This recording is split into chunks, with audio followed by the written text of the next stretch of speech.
Bisa sajikan review stek bougainville dengan sungkup gelas plastik. Nah, ini tanda-tandanya ada kelembapan pada gelasnya. Umur sekitar 1 bulan. Jadi kita sajikan ini dengan tujuan nanti rekan-rekan lebih bisa membandingkan mana yang baik dengan sungkup atau tidak. Dan ini disungkup dikarenakan pendek, bisa disungkup dengan gelas. Untuk rekan-rekan yang pengen lebih detail bisa tonton video sebelumnya. Assalamualaikum warahmatullahi wabarakatuh.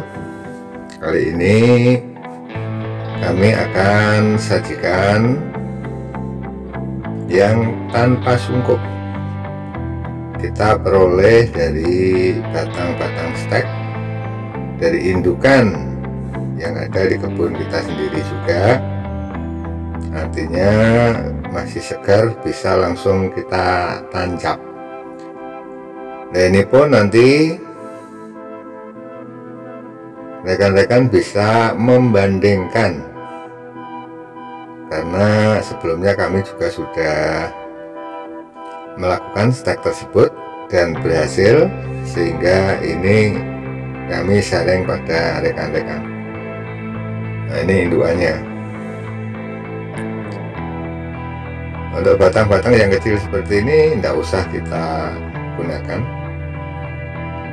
ya, kita pangkas, karena batang ini akan kita pindahkan sebagai bougainville ground. Kita ground. Nah, yang ini bisa kita pakai. Ya, nanti kita pangkas di seputaran itu. Artinya masih ada ruas-ruas batang yang nanti dalam pertumbuhan di ground, kalau bisa kita gunakan dengan kondisi batang stek yang lebih besar. Nah, artinya sisa-sisanya itu nanti masih kita bisa gunakan kalau memang perlu dipangkas. Jadi bahan stek, jadi tidak ada yang buang. Nah, itulah tampilannya. Sementara yang tinggi ini sudah pangkas sebagai batang stek yang sudah berhasil. Pangkas, jadikan bahan stek yang sudah berhasil. Nah, nanti kita jejerkan dengan stek-stek yang berikutnya ini. Marilah kita kumpulkan batang-batang stek dan kita lakukan seleksi, karena jumlahnya banyak.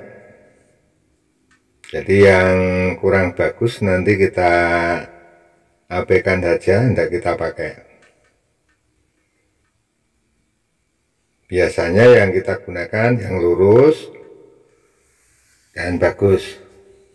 Nah, kita ukur dengan tradisional alat ukur 1 jengkal plus 3 jari, bisa lebih bisa kurang. Nah, kita ukurkan, jadi simpel sekali.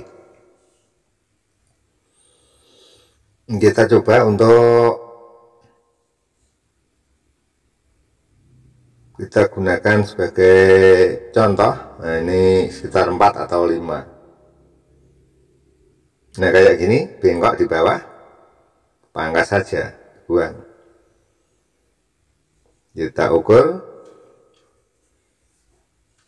Nah, cepat sekali, tidak usah pakai cari meteran, tidak punya meteran baru beli.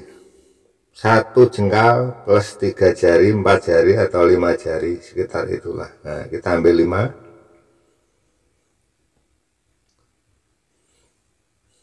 Ini yang 2 bersih, tidak ada daun, tapi durinya harus dihilangkan. Nah, yang kayak gini, daunnya jangan dibiarkan, karena membuat dehidrasi. Cepat dehidrasi, akhirnya akan kering.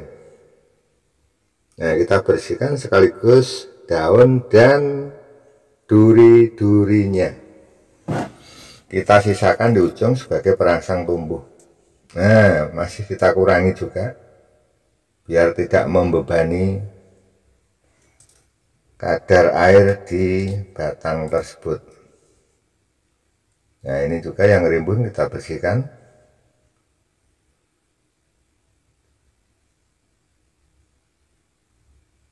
Jadi kalau kita biarkan utuh daunnya justru malah menjadi beban batang. Batangnya cepat kering karena penguapan